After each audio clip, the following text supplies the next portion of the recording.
We're going to begin with a brief high-level, broad-stroke survey of economic thought over the last 3,000 years or so. There are three reasons why I'm starting a complexity economics course with history. The first is that complexity economics thinking, such as understanding feedback loops and limit cycles, path-dependent evolution, interdependence and emergence, is not new, though it's been notably absent in the mainstream for roughly the last century. The second reason is that our economic systems and paradigms, the focus, values, and modes of thought regarding economics, are primarily socially constructed in response to pressing issues of the time.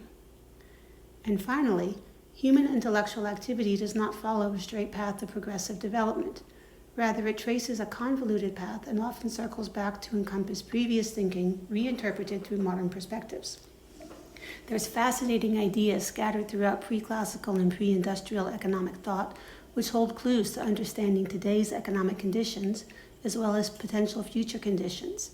These ideas were previously abandoned in favor of fashions or pressing interests of the time, and may be ripe for modern cultivation. We'll be exclusively considering the development of Western economic thought, starting with the Greeks, touching on the Arab tradition, then onto the scholastics, the mercantilists, the physiocrats, the classicists, and the neoclassicists. I'll highlight persons of particular interest to complexity and economics along the way. The East, the Global South, and pre-colonial America naturally have economic traditions and thinkers, some similar to and others vastly different from those indicated here. Aside from the Far East, written expositions on non-Western economic thinking are essentially non-existent. The literature from economic anthropology permits some access to these non-Western perspectives.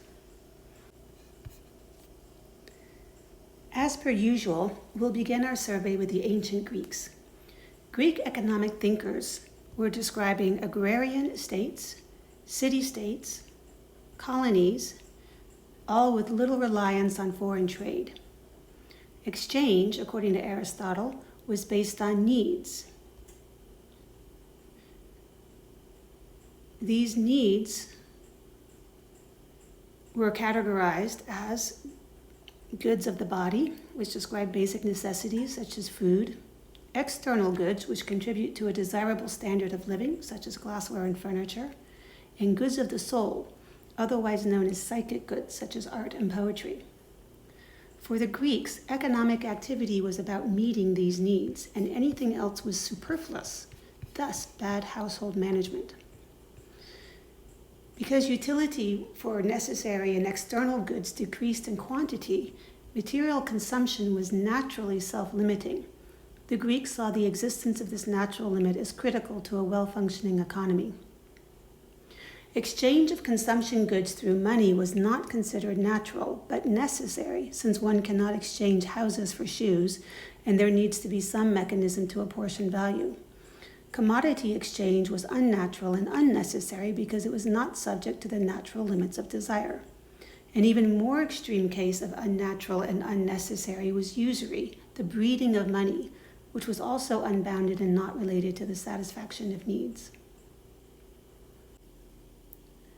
Unlike the Greeks, whose economic ideas arose from the administration of agrarian polities, the early Arab scholars focused on merchants, their behaviors, and the administration of markets. They, like the Greeks, also had an explicit moral attitude toward economic arrangements, but unlike the Greeks, supported the pursuit of profit provided wealth was a source of community solidarity rather than a source of division. Handbooks of market management encouraged profit through risk-taking, and merchants were supported provided no harm came to the community. A later scholar, Ibn Khaldun, was a practically minded social scientist who thought the Greeks were too idealistic and they ignored the realities of social power. He describes the tension between nomadic and urban forms of social organization, where the dominant form would replace the other cyclically. Nomadic tribes would eventually settle into division of labor production, but then profits and inequality would get out of hand, citizens would rebel and be taken over by one of the stronger nomadic tribes from the periphery. The scholastics of the late 12th century Europe took up the ancient Greek material again with contemporary sensibilities and a broader economic scope. Medieval Europe now consisted of both agrarian and market economies, as well as extensive trade with eastern lands. Increases in prosperity fueled Malthusian population booms, where populations would grow in times of prosperity and drop when they became unstable under current production regimes, instead of increases in overall standards of living.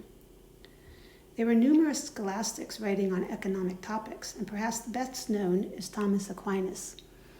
At the root of scholastic economic thought is justice and exchange. We'll talk more about this just price in detail later. Like the Greeks, the scholastics considered money, properly used, as sterile. The next generally recognized school of economic thought were the mercantilists. This school spanned the 16th to 18th centuries and is therefore quite diverse, but can be defined by its scope, which is to describe and understand the effects of European colonization activity, and especially the Spanish conquest of the Americans and the subsequent torrent of gold and silver that cascaded through European markets. Colonialism not only provided materials and labor for growth, but also expanded markets.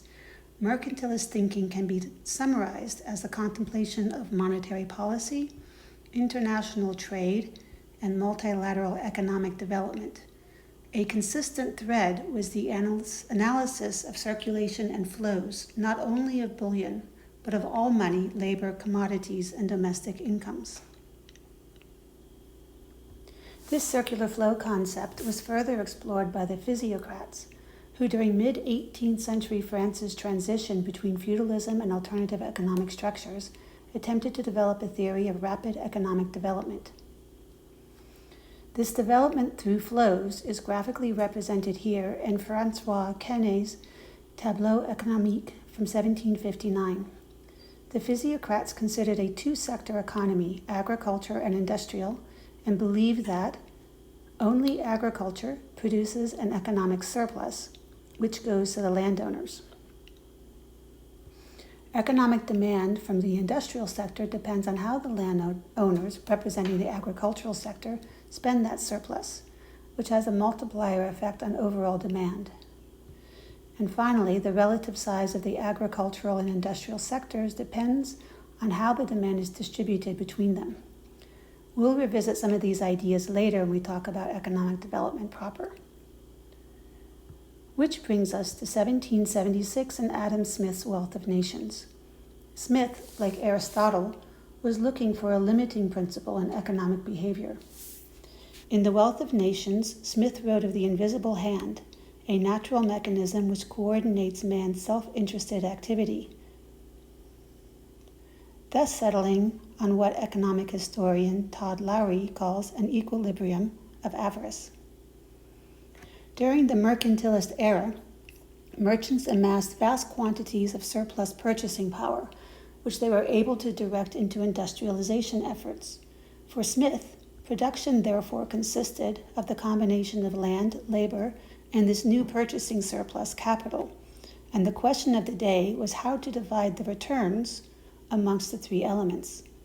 Smith developed a labor theory of value, claiming that the distribution of surplus question could be solved by first figuring out the labor portion.